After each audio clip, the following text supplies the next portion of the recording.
Hello, everybody. I'm going to be talking about sexuality and Christianity. So, who am I? My name is Lacey, first of all. I am a bisexual female in my mid-20s. I am white. I live in the suburbs outside of Philadelphia. I have two brothers and a sister. They're not really important right now. But in terms of family history, I have a dad. He is he's straight 50s, white male, and he's a police officer. And my mom is straight 50s, white mortgage broker. It has been said to me that my cultural background is German, Dutch, Irish, and Italian. And my future career that I want to take over is an elementary school teacher. I would typically like to teach between first and second grade, but I'm okay with any of the younger ages. And eventually I would like to take a special education course to help me in that field in the future. I am focusing on the positive viewpoints of homosexuality and Christianity. I feel like I've heard nothing but a lot of negative, hateful comments, and I want to kind of take away from the stigma of that, so I did a lot of research on that topic. So from what I did to research and what I also believe for myself, homosexuality is not a sin. You are still loved. I myself will always support the community. I myself am part of it. And I'm sure there are other people in your life that would also want to support you. And I feel like the resources included could not only help you, but maybe someone you love one day. So my first resource is a picture that I've included. It's from an article on CNN, and it's called "A Group of Christians Attended a Pride Parade to Apologize for How They've Treated the LGBT Community." So this takes place as a 2015 Pride event in the Philippines. It is a group called the Church of Freedom in Christ Ministries.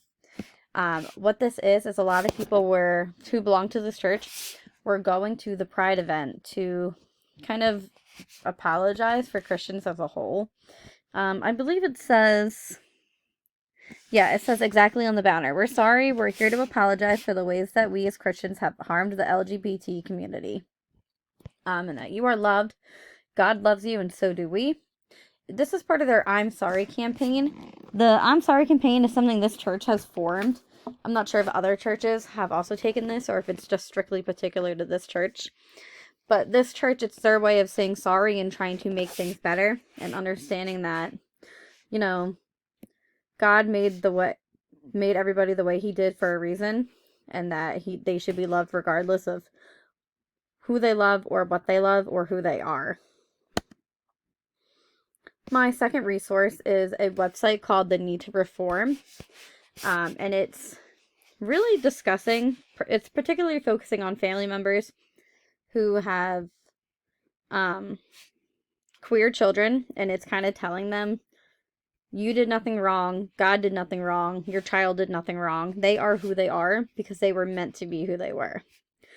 And it goes on to help you find a lot of projects. It has a lot of resources on family therapy and ways to kind of get over that stigma of, no, I do not want a queer child. That's not how God intended it. And the website is actually super helpful. The statistic on the left is something I received from the actual website. It says that, well, we'll get to there in a moment. Let's talk about the website first. The website has 3 main points. That sexuality is not a choice. People do not choose to be gay. They are born that way. They were created that way by God, if you will. And that they should not be shamed or made to feel like they aren't loved or that they're doing wrong, because it's not a choice, it's who they are. Their second main point is conversion therapy is a huge, huge no-no. That's where the statistic came from. They totally frown upon conversion therapy. They think it's inhumane, that it's not what God intended, that it's not love. If you cannot do that to someone you love, is what they're saying. And they provide this statistic. I tried looking for a similar statistic to back this up, but a lot of them didn't particularly meet this criteria of the LGBTQ youth.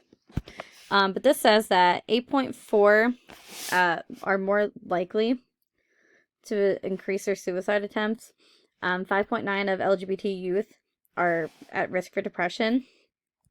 And 3.4 increased risk of illegal drug use for that youth. So that is the statistic I found with the conversion therapy. And then their second main point is that rejecting the LGBTQ members can cause them more harm than good. It's saying if you pull someone away and you say, no, God doesn't approve of this, God would not want me to love you, it's saying that you're causing more harm than good in the world.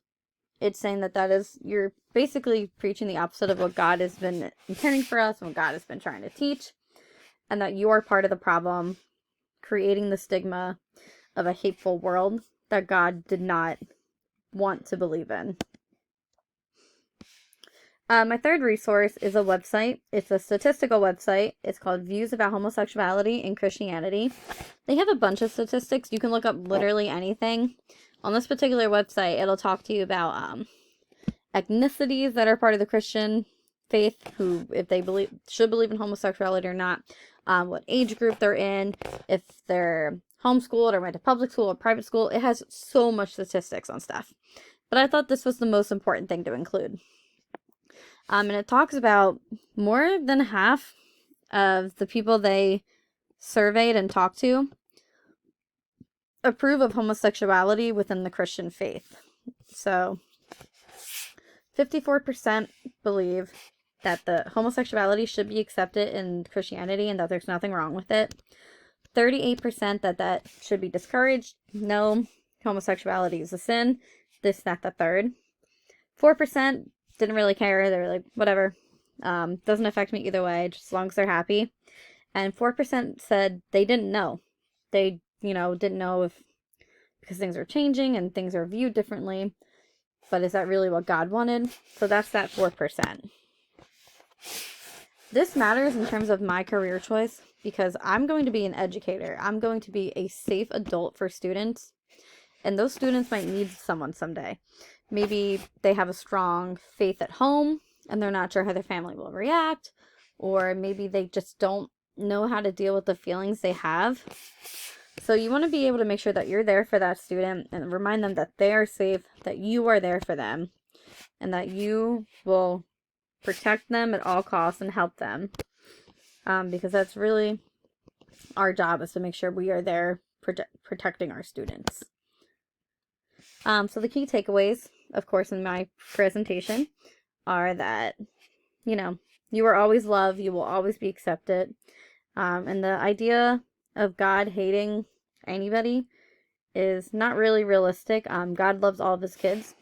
If you believe in the faith, they say he created you and the way that you are for a particular reason. And I don't think that his idea was like, I'm going to make you gay so I can hate you. That's just not realistic. That goes against everything the Bible preaches, from my understanding. Someone will always be there for you to support you. And if not them, then it will be me. I will be the person at the Pride event handing out free mom hugs. So I hope you learned a lot. I hope you feel better about this. I hope you feel ready to have these conversations with your kids in the future. And I hope we all took away and learned something from this. Thank you so much for listening.